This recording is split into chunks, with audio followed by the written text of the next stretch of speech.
તો વાત કરીએ નેપાળમાં જે જળ પ્રલય આવ્યું છે તેને લઈ અને ગુજરાતીઓ જે સંપર્ક વિહોણા થયા છે તેને લઈ અને સતત આંક વધી રહ્યો છે। 18 ગુજરાતીઓ અત્યાર સુધીમાં સંપર્ક વિહોણા થયા હોવાની માહિતી સામે આવી છે। જળ પ્રલયમાં લાપતા ગુજરાતીઓની સંખ્યા વધી છે। નેપાળ જળ પ્રલયમાં 18 ગુજરાતીઓ સંપર્ક વિહોણા બન્યા છે, જેમાં અમદાવાદના 4 લોકો સંપર્ક વિહોણા છે। કેનેડામાં વસતા ખેડાના 2 લોકો સંપર્ક વિહોણા થયા છે, તો અમેરિકામાં વસતા ખેડાના 1 વ્યક્તિ લાપતા થયા છે। આણંદના 2 લોકો, રાજકોટ વલસાડના એક વ્યક્તિ સંપર્ક વિહોણા છે, તો મૂળ અમરેલીના અને અમેરિકામાં વસતા 1 વ્યક્તિ સંપર્ક વિહોણા થયા છે। તો સુરતના 3 લોકોની હજુ સુધી કોઈ ભાળ નથી મળી। અમેરિકામાં વસતા અન્ય 3 ગુજરાતીઓ પણ સંપર્ક વિહોણા થયા છે। તો જે લોકો ફરવા માટે નેપાળ ગયા હોય તે લાપતા થયા છે તેની સંખ્યા વધી અને 18 થઈ છે। 18 ગુજરાતીઓનો હજુ સુધી સંપર્ક નથી થયો, જેને લઈ અને પરિવારજનો પણ ચિંતામાં મુકાયા છે। અમદાવાદના કુલ 4 લોકો, આણંદના 2, રાજકોટ વલસાડના એક વ્યક્તિ અને ખેડા જિલ્લાના કુલ 3 વ્યક્તિઓ લાપતા થયા છે। મૂળ ખેડાના અને કેનેડામાં વસતા 2 લોકો સંપર્ક વિહોણા છે, જ્યારે અમેરિકામાં વસતા અને ખેડાના 1 વ્યક્તિ લાપતા થયા છે। અમેરિકામાં વસતા અને અમરેલીના મૂળ 1 વ્યક્તિ સંપર્ક વિહોણા થયા છે, જેને લઈ અને તપાસ જે રેસ્ક્યુ અને રાહત બચાવની કામગીરી નેપાળમાં ચાલી રહી છે। સતત ગુજરાત સરકાર પણ સંપર્કમાં છે અને જાણવાનો સતત પ્રયાસ કરવામાં આવી રહ્યો છે, જ્યારે વલસાડ અને રાજકોટના એક વ્યક્તિ લાપતા થયા છે। નેપાળમાં જે જળ પ્રલય આવ્યો છે તેમાં અત્યાર સુધીમાં 18 ગુજરાતીઓ સંપર્ક વિહોણા બન્યા છે।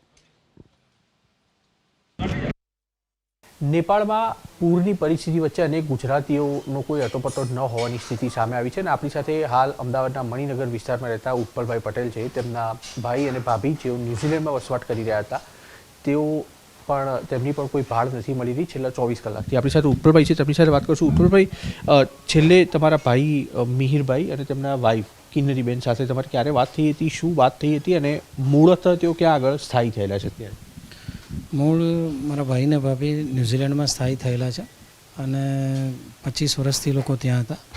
લોકોએ 1.5 મહિના પહેલાં નક્કી કર્યું કે આપણે કૈલાસ માનસરોવર જવું છે, એટલે એ લોકો ઓકલેન્ડથી સિંગાપુર આવ્યા હતા 21 તારીખે અને 21 તારીખે એ લોકો સિંગાપુરથી કાઠમંડુ ગયા હતા અને 21 તારીખે એમની સાથે એમના સાસુ પણ આવ્યા હતા, જે અમદાવાદ આવ્યા હતા સિંગાપુરથી।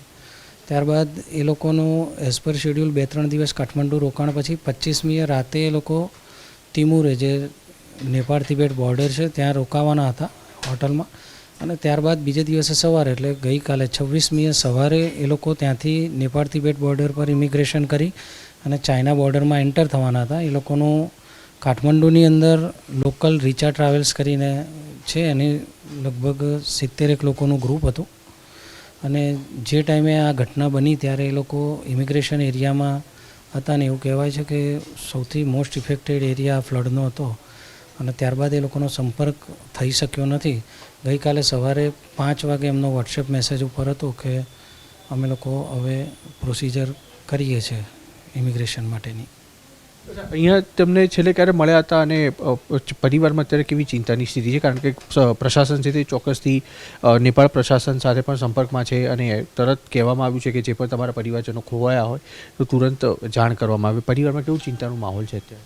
ખૂબ જ ચિંતાનો માહોલ છે। અમે 5 ભાઈઓ બહેનો છીએ અને મારા મોસાળ્સ ટાઈપ ખૂબ મોટું પરિવાર છે। એ સિવાય એમના બંને છોકરા પણ અત્યારે ન્યૂઝીલેન્ડમાં છે। ત્યાં ગુજરાતી પરિવારના અત્યારે ન્યૂઝીલેન્ડમાં એમના હાઉસમાં 20-22 લોકો બંને છોકરાઓને સાથે છે, એટલે જ્યાં સુધી કોઈ મેસેજ ન મળે ત્યાં સુધી ખૂબ ચિંતાનું છે। ભગવાન કરે જેમ બને એમ જલ્દીથી એમનો કોન્ટેક્ટ થાય અને કંઈક સારા સમાચાર અમને મળે કે જેથી કરીને સૌને હાશકારો થાય। આ બુધવારે એટલે કે ગઈકાલે તેમને તમારી સાથે જે વાતચીત થઈ તે પહેલાં તેઓ પહોંચ્યા તે બાદ કેવા પ્રકારનું વાતાવરણ હતું કે કેવા પ્રકારની સ્થિતિ હતી તેને લઈને કોઈ ચર્ચા થઈ હતી ખરી તમારે? ના, એટમોસ્ફિયર વાઇઝ તો ક્લિયર હતું, કોઈ વરસાદ કે એવું કોઈ તોફાનનું કે એવું વાતાવરણ નહોતું, પણ આ એઝ પર ન્યૂઝ કોઈ ગ્લેશિયર ફાટવાથી કે એના કારણે થયું છે। બાકી હેવી રેનફોલ કે એવું કોઈ વાતાવરણ ખરાબનો કોઈ ઇસ્યુ હોય એવું કશું અમને જણાવ્યું નહોતું। આજે વાત કરી રહ્યા છો તિમુરે બોર્ડર, તે કઈ રીતના અતિ સંવેદનશીલ સ્થળ પર આવે છે? કારણ કે જે સ્થળ પર જે રીતના ફ્લડ આવ્યું, પૂર આવ્યું, તે સૌથી નજીક છે? કઈ રીતના હાઈલી સેન્સિટિવ? હા, એ તિમુરે બોર્ડર ઉપર જે આ ઇમિગ્રેશન વિભાગની જે એઝ પર જે ફોટોગ્રાફ્સને જોઈ રહ્યા છે એ નીચે વેલીમાં હોય એવું દેખાઈ રહ્યું છે કે જ્યાં ઇમિગ્રેશનની ઓફિસો પણ દેખાઈ રહી છે અને નીચાણવાળા ભાગમાં છે. અને જે વિડીયો સૌથી જે ભયાનક વિડીયો આપણે જોયો હોય કે નીચે લોકો ઇમિગ્રેશન ઓફિસમાં આમથી આમ દોડી રહ્યા છે અને પાણીનો ખૂબ જબરજસ્ત પ્રવાહ ઉપરથી આવ્યો છે અને ત્યાં આગળ સૌથી ઇફેક્ટેડ એરિયા છે એવું નેપાળ ગવર્મેન્ટનું કહેવું છે.